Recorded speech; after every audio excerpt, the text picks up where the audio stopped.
Well guys, and welcome to part 9 of this project. The next figure we're going to do is the last one, which is Aragorn. I've painted his flesh parts in talon flesh, and now what I'm going to do is do all the chainmail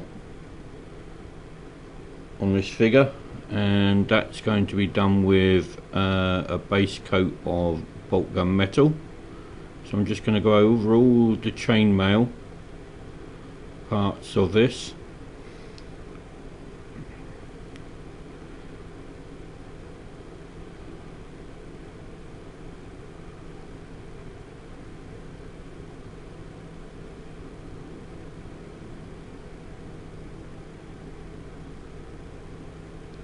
So there you go. It's not rocket science, guys. It's fairly simple, same as what we were doing with the others.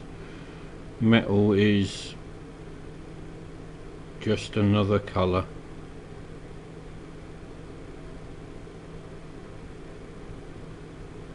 So again, what we're aiming for is good coverage.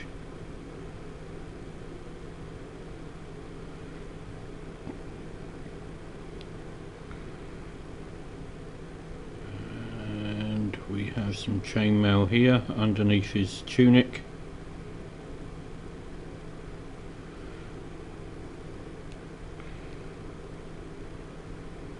There's some around this side underneath his tunic.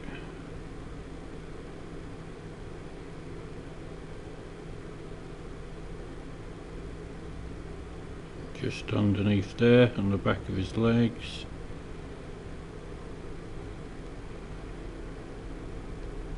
And we have his other arm up here. That's all chainmail as well. I'm not worrying too much about being too tidy with this at this stage.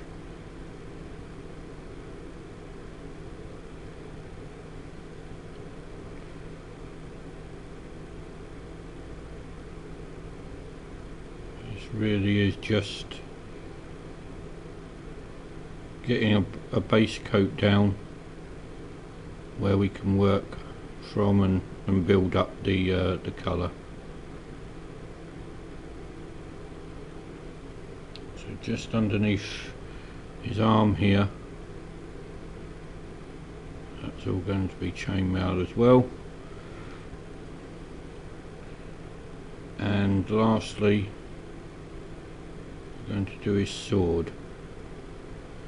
I'm going to do this first on this figure.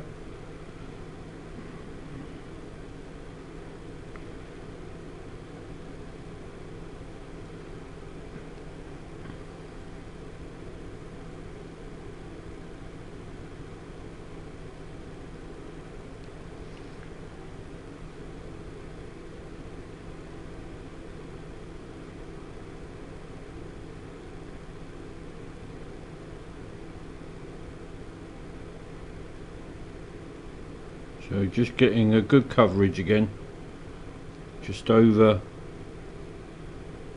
all the metal parts.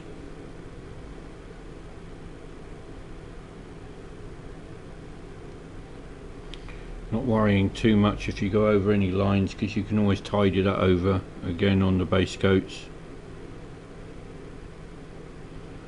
It's going to be covered up in washes and highlights anyway. Last little bit, it's just the end of his sword, the pommel.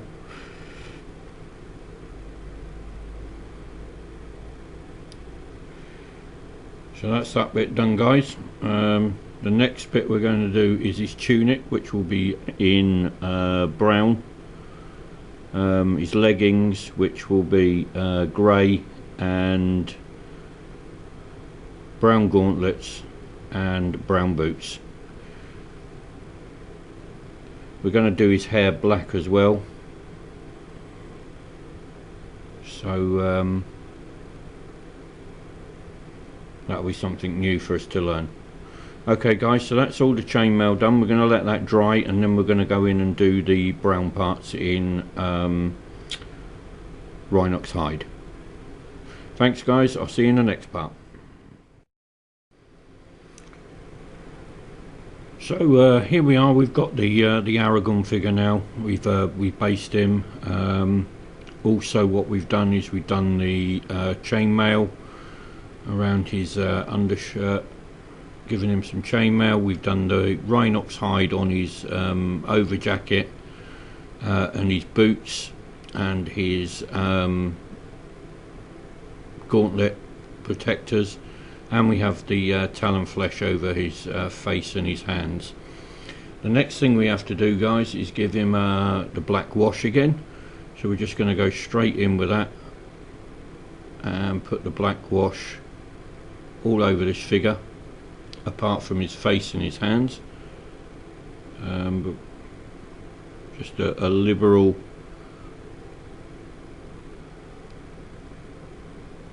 going over with the black wash, getting in all the recesses, trying not to let it pull.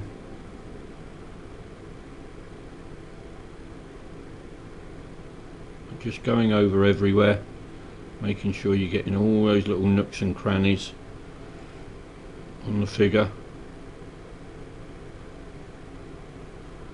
Again, avoiding the face. Try not to get any air bubbles in it as well.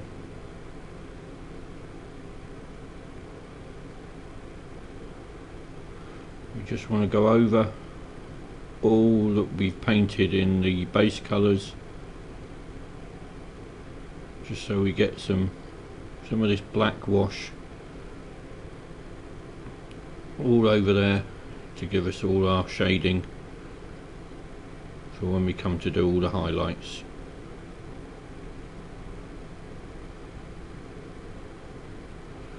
That's going to get in all the little parts of the chainmail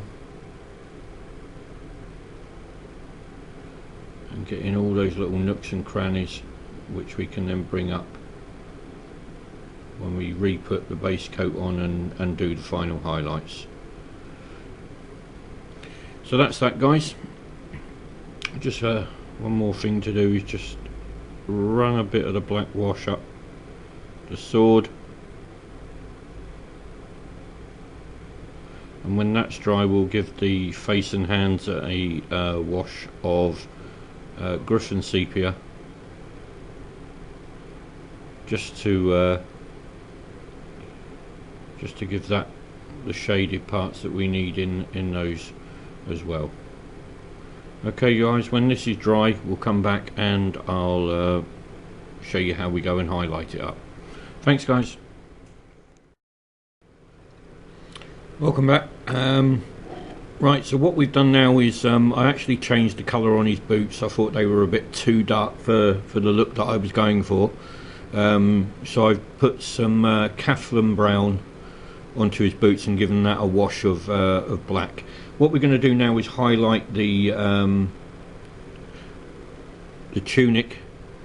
I'm just going to go back in with the Rhinox hide scorched brown colour and just pick out all the high spots, leaving all the black wash on the figure. Trying to keep it runny as well, but just trying to pick out all the higher parts of this figure, leaving all the black wash in the recesses. I'm going to do his gauntlets as well. So it's just going in and picking out all the high parts.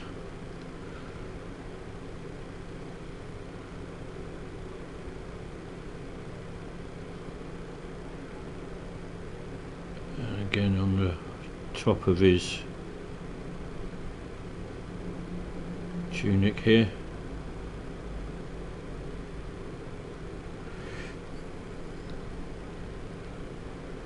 And this little bit around here.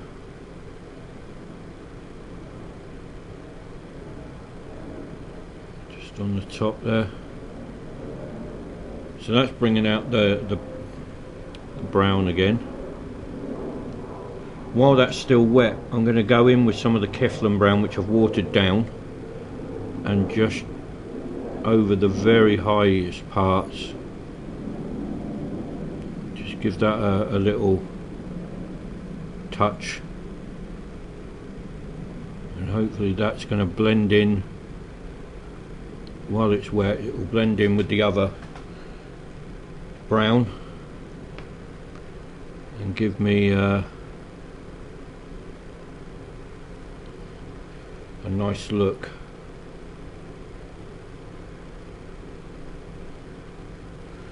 Just going to mix some water with that, just so that blends in a bit better. And you see what I'm doing, I'm just moving the paint around.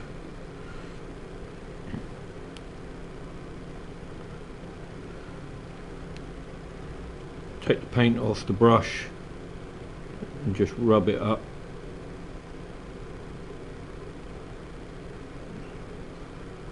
Move the paint up to where you actually want it to be.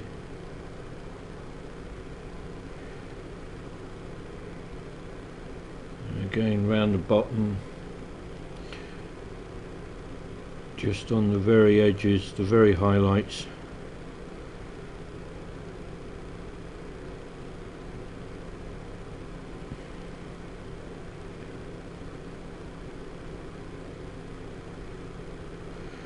Picking out the very highest parts of this leathery type tabard that he's wearing.